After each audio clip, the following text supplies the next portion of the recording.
देश के पहले प्राइम मिनिस्टर नेहरू नहीं बल्कि पटेल साहब होने चाहिए थे। पटेल साहब को ज़्यादा वोट मिले, लेकिन फिर भी देश के पहले प्राइम मिनिस्टर नेहरू बनते हैं क्योंकि गांधी ऐसा चाहते थे। यानी कि कहा जा सकता है कि जो देश का पहला डेमोक्रेटिक इलेक्शन था वही नॉन डेमोक्रेटिक तरीके से कंडक्ट कराया गया था। इंटरनेट पे फैले हिस्ट्री के इस क्लेम को आइए हम आज की इस वीडियो में अच्छे से डिकोड करते हैं और एक डिटेल एनालिसिस आप सभी के सामने में पेश करते हैं। अब यहाँ पे ये समझना बहुत इंपॉर्टेंट है कि यहाँ जिस इलेक्शन की बात की जा रही है असल में वो 1946 में कंडक्ट कराई गई थी कांग्रेस पार्टी के भीतर में ही, कांग्रेस पार्टी के प्रेसिडेंट को चुनने के लिए। और नो डाउट उसमें पटेल साहब को नेहरू से ज़्यादा वोट मिले थे, लेकिन फिर भी उस टाइम में प्रेसिडेंट बनाया गया था नेहरू जी को क्योंकि गांधी जी ऐसा चाहते थे।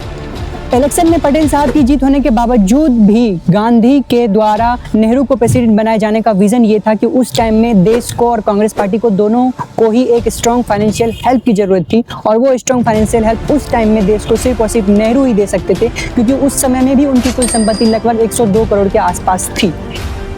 अब यहाँ पे ये कहना कि देश के पहले प्राइम मिनिस्टर पटेल साहब को होना चाहिए था, ये क्लेम बिल्कुल ही गलत और अनवेरीफाइड है। मैं क्यों ऐसा कह रहा हूँ, क्योंकि जो देश का सबसे पहला प्राइम मिनिस्टर का इलेक्शन हुआ था वो 1952 में हुआ था और पटेल साहब की मृत्यु 1950 में हो चुकी थी।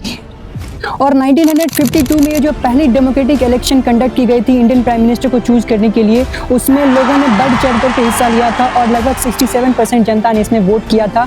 और नेहरू सर्वसम्मति से प्रधानमंत्री बने थे, ना कि किसी जिन्ना और गांधी की इच्छा से।